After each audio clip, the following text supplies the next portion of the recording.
Yo cher Phoenix, j'espère que tu vas bien, que tu es en pleine forme et que tu pètes le feu. Je te souhaite la bienvenue dans cette nouvelle vidéo dans laquelle nous allons voir ensemble comment est-ce que tu peux vivre sereinement avec toi-même.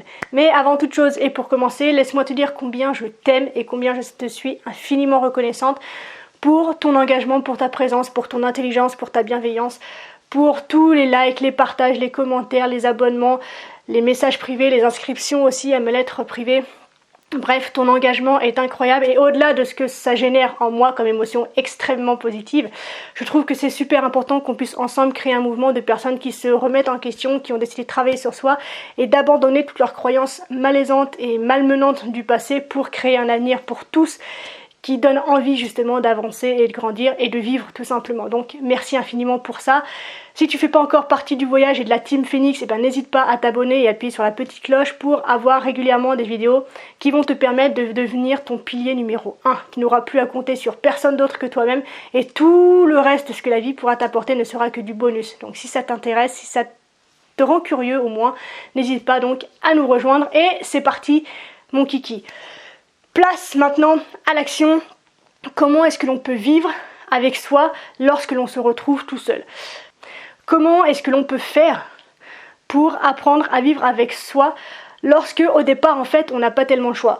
En ce qui me concerne par exemple, je me suis retrouvée toute seule lorsque j'ai choisi enfin de me libérer de choses qui me faisaient du mal, de dénoncer des choses qui me faisaient du mal. Et là j'ai vu d'un seul coup mon horizon s'éclaircir.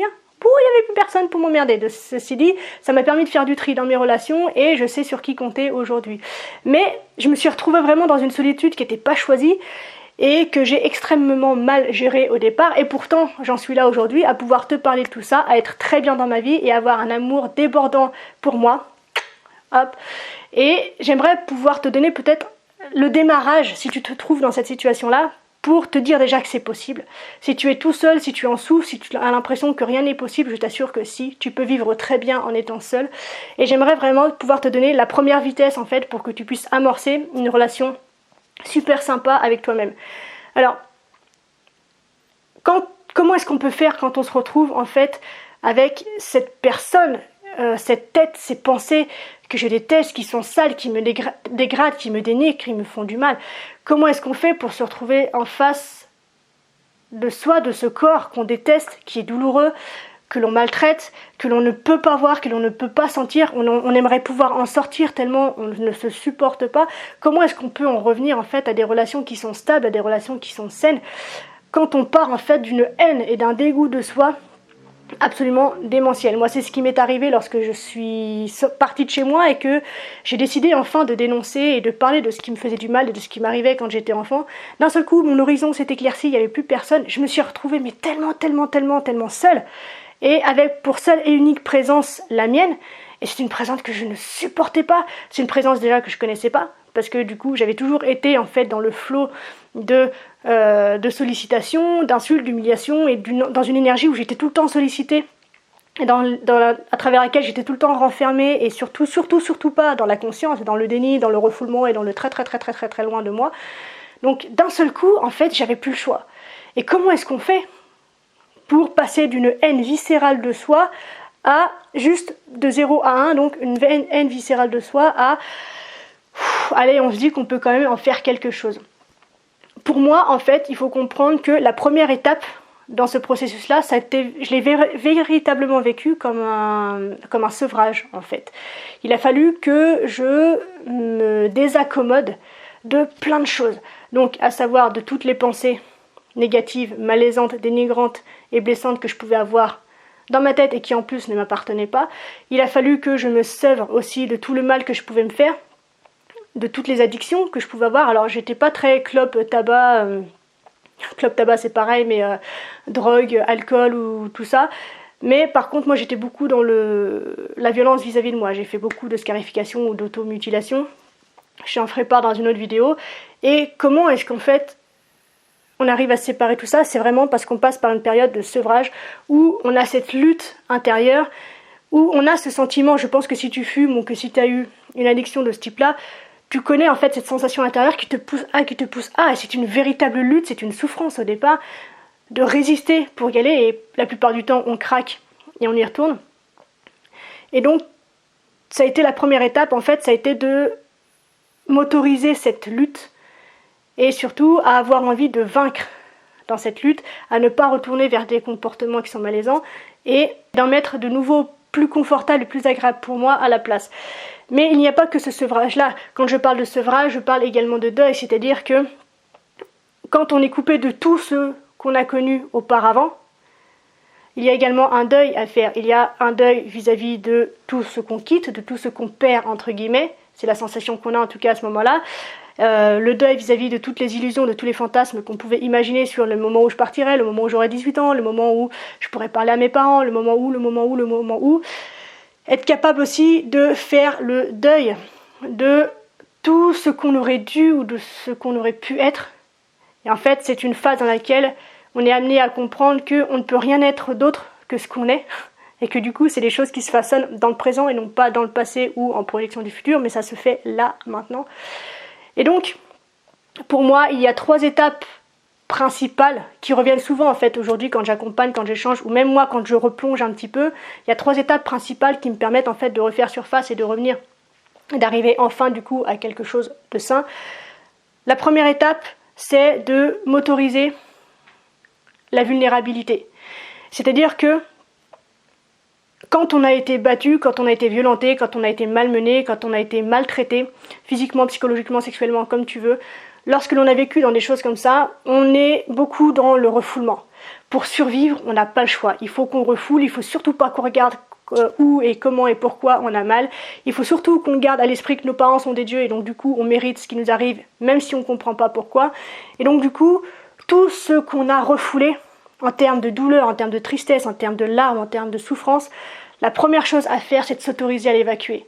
Si tu as besoin de pleurer, tu pleures. Si tu as besoin de crier, tu cries. Si tu as besoin d'écrire, tu écris. Si tu as besoin de... je sais pas, mais tu t'exprimes. Tu te laisses aller à ta vulnérabilité. Il ne faut pas avoir honte d'enfin exprimer tout ce que tu aurais dû ressentir et exprimer au fur et à mesure des choses que tu vivais. La première étape, c'est vraiment de comprendre que accepter ta vulnérabilité, c'est pas une faiblesse qui va amener de nouveaux bourreaux dans ta vie, c'est au contraire une porte ouverte vers la vie en fait, et donc vers des personnes qui justement, face à cette vulnérabilité, auront envie d'être sains, d'être aimants avec toi. Donc première étape de ce sevrage et de cette phase de deuil, c'est la vulnérabilité. Laisse-toi aller à la vulnérabilité, vis-la à fond. Si tu as besoin de pleurer non-stop pendant 3 jours, tu pleures non-stop pendant 3 jours. Et quel que soit le lieu, quel que soit le contexte, pleurer c'est humain, pleurer c'est normal, pleurer ça arrive à tout le monde, contrairement à ce que certains veulent bien nous faire croire. Et il n'y a pas de contexte social adapté. Si tu as besoin de pleurer pendant que tu fais tes courses, tu pleures pendant que tu fais tes courses. Si tu as besoin de pleurer pendant une réunion, tu pleures pendant ta réunion. Hein, tu t'échappes 2 minutes, tu vas pleurer, tu vas te vider, et puis tu reprends les choses là où tu les avais laissées. Il n'y a aucun souci avec le fait de se sentir mal d'une part, et avec le fait de devoir évacuer certaines choses.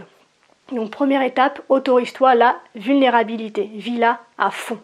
Deuxième chose donc, éviter de combler les manques par la dépendance. Alors ça peut être la dépendance à l'alcool, ça peut être la dépendance au tabac, ça peut être la dépendance au sexe, ça peut être la dépendance aux drogues, mais ça peut être aussi une dépendance où on a l'impression que c'est sain, au sport, la vie saine par exemple, on se met d'un seul coup à bouffer tellement sain qu'en fait au bout de quelques semaines on se retrouve à faire 10 kilos. Tout ça, ce sont des comportements qui dévient ton regard de toi-même. Et le but, c'est justement de se recentrer sur soi, d'être capable de se regarder en face. Et donc quand tu sens ce truc qui t'appelle, trouve un moyen de remplacer le comportement que tu as l'habitude de mettre en place par quelque chose qui te procure en fait autant de plaisir et de bien-être sur le moment. Trouve le moyen en fait de combler ce manque autrement qu'en te faisant violence. Parce que l'autodestruction par le tabac, l'alcool, le sport, la bouffe, c'est aussi dangereux, c'est aussi douloureux, c'est aussi souffrant et c'est aussi chiant de s'en sortir que tout le reste. Donc ne t'impose pas ça en plus et trouve des moyens sains, tout simples, de pouvoir décompenser en fait les moments de stress. Va marcher, peut-être juste de respirer ou manger un morceau de chocolat. Mais voilà, ne pas aller en fait dans l'excès. Troisième chose, c'est de ne pas projeter, en fait, ne pas faire de projection sur les autres ou sur justement ce que tu aurais pu ou ce que tu aurais dû être. Sur les autres parce qu'ils ne sont clairement pas toi. On a chacun notre histoire et je pense que si tu prenais la place de quelqu'un d'autre 2 secondes, en fait, tu aurais vite fait de vouloir revenir à ta place à toi. Donc ne projette pas sur les autres. On a tous nos problèmes et on a tous des difficultés qu'on aimerait surtout pas refiler aux autres. Donc reste à ta place. Pour ce qui est de l'illusion et du fantasme, ça n'existe pas. Je croise tellement de personnes qui me disent « Oui, mais si j'avais pas été battue, si ma mère m'avait aimée, si mon père m'avait accordé de l'attention, je serais ci, je serais ça, je me sentirais comme ci, je me sentirais comme ça. » Mais c'est faux. T'en sais absolument rien d'une part et tu ne peux pas être une autre personne que ce que tu es là. En revanche, si tu as envie de te sentir ci ou de te sentir ça, tu n'as pas besoin de l'accord de tes parents, tu n'as pas besoin de l'accord de ton entourage, tu as besoin simplement de ton accord à toi. Donc cesse de projeter sur des choses qui n'existent pas, sur des illusions, sur des fantasmes, sur des mensonges, sur des mirages. Concentre-toi sur ce que tu es là, sur ce que tu veux dans la seconde d'après et offre-toi le luxe d'obtenir ce dont tu as besoin dans la seconde d'après. Quand on est dans une situation comme ça, de haine, de violence et de dégoût envers soi-même, on regarde pas demain, on regarde dans la seconde d'après. Qu'est-ce que je peux faire maintenant pour me sentir mieux? Et maintenant, et maintenant, et maintenant, et maintenant, et maintenant. Et c'est une remise en question des choses constante, certes, fatigante, certes, mais c'est une étape qui est nécessaire pour se sentir bien avec soi et ne plus avoir besoin des autres. Et enfin, dernière étape, c'est d'être capable de s'écouter et de faire face. Si on est en souffrance lorsque l'on est seul, c'est forcément qu'il y a quelque chose qui nous dérange. Et donc, il faut être capable de s'accorder peut-être au début ne serait-ce que 5 minutes pour écouter son dialogue intérieur, pour écouter la manière dont on pense, pour mettre en exergue en fait tous les comportements déviants que l'on peut avoir, tout ce qui nous dérange en soi pour pouvoir les changer au fur et à mesure. Tu peux le faire par l'écrit, tu peux le faire par la méditation, tu peux le faire par le dialogue à voix haute, tu peux le faire par une vidéo comme ça interposée, tu peux le faire de plein de manières différentes, mais de vraiment prendre le temps chaque jour, plusieurs fois si tu le peux, plusieurs fois si tu le souhaites, plusieurs fois si tu y arrives, pour pouvoir mettre en avant, en fait, mettre en lumière toutes les pensées qui te traversent et éventuellement travailler dessus pour avoir un intérieur beaucoup plus sain et beaucoup plus serein pour toi. Donc, les 3 étapes de ce sevrage, c'est éviter de combler les manques par la dépendance, éviter de se projeter soit sur les autres, soit sur une illusion de ce que tu aurais pu ou de ce que tu aurais dû être. Et enfin, avoir le courage et prendre le temps de se faire face, de s'écouter et de se comprendre. Ces 3 étapes sont indispensables. Pourquoi? Parce que la seule chose qu'on désire plus que tout, au plus profond de nous, et tout le monde sur Terre désire ça en premier lieu, c'est être aimé. Donc en fait, qu'importe que tu passes par ces 3 phases ou non, l'objectif que tu as au fond de toi, même si tu ne veux pas le reconnaître parce que ça fait partie de ta vulnérabilité, etc., accepte que ton besoin le plus fondamental, ce dont tu as besoin là, maintenant, tout de suite, de manière irascible, de manière insatiable, c'est d'être aimé. Et comme tu es seul, comme tu as probablement peur et que tu as du mal à faire confiance aux autres, dans ton rapport avec toi, ton objectif numéro 1, c'est comment est-ce que je peux m'aimer un peu plus, maintenant, et dans la seconde qui suit, et dans la seconde qui suit, pour qu'au fur et à mesure, ça devienne naturel, que tu aies des comportements qui soient sains, que tu aies des comportements qui soient aimants, que tu aies des comportements qui soient tendres, qui soient doux, qui soient chaleureux à ton égard. Donc, mets en avant le fait que tu as besoin d'être aimé, que dans la situation dans laquelle tu te trouves, il n'y a que toi qui peux te l'apporter, et donc trouve des moyens simples et sains de pouvoir t'apporter et te combler de cet amour dont tu as besoin depuis si longtemps. Et petite étape bonus, moi c'est vraiment quelque chose qui m'a aidé, mais si j'avais pu imaginer que ce serait à ce point-là, c'est incroyable, c'est d'adopter un animal. Moi, la petite choupinette que j'ai derrière qui est en train de faire du bruit, je sais pas si tu l'entends, c'est le Saint Graal pour moi. Honnêtement, si je l'avais pas eu, je pense qu'il y a des moments où j'aurais pu chuter beaucoup plus profond. Et dans la relation que j'ai avec elle, c'est même pas forcément l'amour inconditionnel ou le fait qu'elle est trop mignonne, tout ça, etc. La base de la base de la base, en fait, c'est qu'elle est en vie. Ça paraît con, mais du coup, de rentrer à la maison et d'avoir cette petite source de vie, en fait, qui fait que l'environnement dans lequel j'évoluais au quotidien, il n'était pas vide, n'était pas mort, n'était pas statique. Il y avait ce petit pompon à 4 pattes là qui bougeait, qui avait des besoins, qui avait des réclamations. Et qui vit en fait tout simplement, et de la regarder vivre en fait, ça m'a redonné l'envie, moi aussi peut-être, de remettre des choses au fur et à mesure dans mon quotidien pour pouvoir m'aimer un peu plus et pour pouvoir simplement garder l'envie de vivre. Donc voilà, c'est beaucoup d'informations que je te donne aujourd'hui. Donc, ne pas oublier que tu es dans une période de sevrage et de deuil et que donc, ce dont tu as besoin, c'est d'amour. Donc, donne-toi tout l'amour dont tu as besoin. Autorise-toi à être vulnérable, autorise-toi à évacuer tout ce que tu ressens, tout ce que tu as besoin d'évacuer, tout ce que tu refoules depuis des années et prends soin de toi. Tu es la personne la plus importante de ta vie, tu mérites ce qu'il y a de meilleur. Et là, si tu es dans une période où tu es extrêmement seul, écris cette pensée sur un mur et lis-la tous les jours. Tu es la personne la plus importante de ta vie, tu mérites ce qu'il y a de meilleur. Et ce qui est incroyable, c'est que ce meilleur-là, il n'y a que toi qui peux te l'apporter. Les autres, ils pourront faire des efforts, etc., mais ils seront toujours un petit peu à côté parce qu'ils ne sont pas toi. Tu es la personne la mieux placée pour répondre à n'importe lequel de tes besoins. Donc, use sans modération de ce pouvoir et de cette puissance que tu as à l'intérieur de toi. On s'arrête là pour aujourd'hui. Je te donne rendez-vous dans une prochaine vidéo. D'ici là, bien sûr, prends soin de toi, sois reconnaissant envers la vie et surtout, n'oublie jamais que tu es la personne la plus importante de ta vie et que, de ce fait, tu mérites ce qu'il y a de meilleur. Je te souhaite une incroyable soirée, une magnifique journée, une extraordinaire semaine. Je te dis à la revoyure.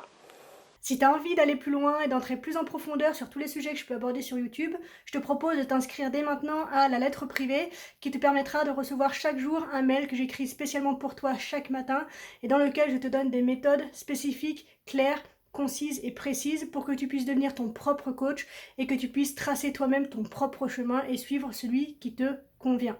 Donc n'hésite pas à t'inscrire tout de suite et on se retrouve dès demain matin à 7h dans ta boîte email.